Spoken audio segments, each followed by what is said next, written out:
ही योजना अत्यंत महत्त्वपूर्ण अपडेट असणार आहे. बऱ्याच लाडक्या बहिणींना नोव्हेंबर ते फेब्रुवारी हप्ता आलाच नाही, त्यामुळे लाडक्या बहिणींना असं वाटत आहे की त्यांना अपात्र करण्यात आलं आहे का. तर लाडक्या बहिणींनो, ही शेवटची संधी असणार आहे तुमच्यासाठी, कारण 1500 रुपये पुन्हा सुरू होणार आहे.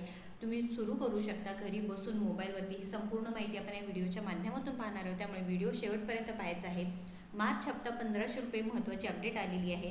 आता लाडक्या बहिणींनो, फेब्रुवारी महिन्याचे 1500 रुपये जवळजवळ ज्या लाडक्या बहिणींना जानेवारीचा हप्ता जमा झाला नाही, त्या लाडक्या बहिणींना फेब्रुवारीचा हप्ता देखील मिळाला आहे. तर कशा प्रकारे मिळाला आहे, त्यानंतर मंत्री आदित्यताई तटकरे यांनी सुद्धा सांगितलं होतं की लाडक्या बहिणींना KYC करणे किती महत्त्वाचं आहे. महिला व बालविकास विभागाकडून वारंवार 3 ते 4 GR आले होते व त्यामध्ये स्पष्टपणे सांगितले होते की लाडकी बहीण योजनेअंतर्गत प्रत्येक लाडक्या बहिणींना KYC करणे गरजेचंच आहे.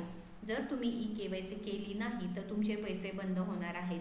तर लाडक्या बहिणींनो, लक्षात घ्या, नोव्हेंबर ते फेब्रुवारी हप्ता कधी जमा होणार. जे पेंडिंग हप्ते होते, माननीय उपमुख्यमंत्री एकनाथजी शिंदे यांनी सांगितलं होतं की लाडक्या बहिणींना जे पेंडिंग हप्ते आहेत ते जमा होणार आहे.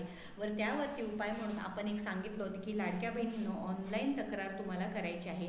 तर कशा प्रकारे करायची आहे, बऱ्याच लाडक्या बहिणींना समजलं नाही, तर तुमच्यासाठी अजून एकदा आपण इथे करून दाखवत आहे लाडक्या बहिणींनो. तर या प्रकारे जर तुम्ही ऑनलाईन तक्रार केली तर तुमच्या खात्यामध्ये हे 1500 रुपये जमा होतील व शासनाकडून त्याबद्दल रिप्लाय सुद्धा येण्यास सुरुवात झालेली आहे. तर बऱ्याच लाडक्या बहिणींना प्रश्न आहे की तुम्ही ऑनलाईन तक्रार म्हणता पण आम्हाला जमत नाही. तर लाडक्या बहिणींनो, ही या पद्धतीने तुम्ही जर ऑनलाईन तक्रार केली, व्हिडिओ शेवटपर्यंत बघा, कारण व्हिडिओ स्किप करता त्यामुळे सगळी प्रोसेस आहे ती समजत नाही व परत तुम्ही म्हणता की पैसे जमा होत नाही. अजून एक महत्त्वाची अपडेट म्हणजेच काय की लाडक्या बहिणींनो, मार्चचा हप्ता आहे ते सुद्धा तुमच्या खात्यामध्ये जमा व्हावं. 1500 रुपये तुम्हाला वाटत असेल तर नक्कीच KYC दुरुस्ती प्रक्रिया करून घ्यायची आहे, कारण 30 एप्रिलपर्यंत मुदतवाढ देण्यात आलेली आहे व 30 एप्रिल नंतर तुम्हाला कोणतेही KYC करण्याची संधी मिळणार नाही, कारण जवळजवळ 70 ते 71 लाख लाडक्या बहिणींना अपात्र करण्यात आलं आहे व त्या लाडक्या बहिणीचे पैसे कायम बंद झाले आहेत. तुम्हाला असं वाटत असेल की तुमचे पैसे सुरूच राहावे तर KYC दुरुस्ती करा. ते सुद्धा आपण प्रक्रिया 2 मिनिटात बघून घेऊया.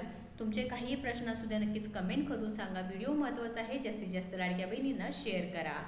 लाडकी बहीण योजना, अनेक लाडक्या बहिणींचे फेब्रुवारीचा हप्ता जमा झाला नाही तर लॉग इन करायचं आहे. त्यासाठी तुम्ही ऑनलाईन तक्रार करू शकता. अशा पद्धतीने फॉर्म ओपन होणार आहे. तुम्हाला तुमची सर्व माहिती भरायची आहे.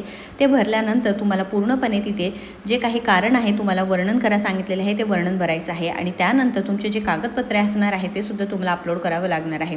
आता वर्णन तुम्ही करायचं आहे. KYCमुळे तुम्हाला कोणत्या महिन्याचे पैसे जमा झाले नाही तुम्ही तिथे लिहू शकता व त्यानंतर तक्रार नोंदणी करू शकता. आता कागदपत्रे जमा करण्यासाठी तुम्हाला 5 ऑप्शन असणार आहे. तिथे तुम्हाला आधार कार्ड जर तुम्ही अपलोड करत असाल तर तुम्हाला मागचा व पुढचा दोन्ही फोटो तुम्हाला आधार कार्डचे दोन्ही बाजू तुम्हाला अपलोड करावं लागणार आहे. अपलोड केल्यानंतर तुम्हाला काय करायचं आहे, कॅप्चा देण्यात आलेला आहे आणि त्यानंतर तुम्हाला सबमिट करावं लागणार आहे. बघा, इथं सबमिटचं बटन आलेलं आहे. तुम्ही सबमिट केल्यानंतर ही कंप्लेंट आहे ती सक्सेसफुली नोंद झालेली आहे. अशा प्रकारे 2 मिनिटात तक्रार करा, पैसे सुरू करा. महत्त्वपूर्ण अपडेट जास्तीत जास्त शेअर करा व आपल्या चॅनलला योजना यात्राला फॉलो व सबस्क्राईब करा.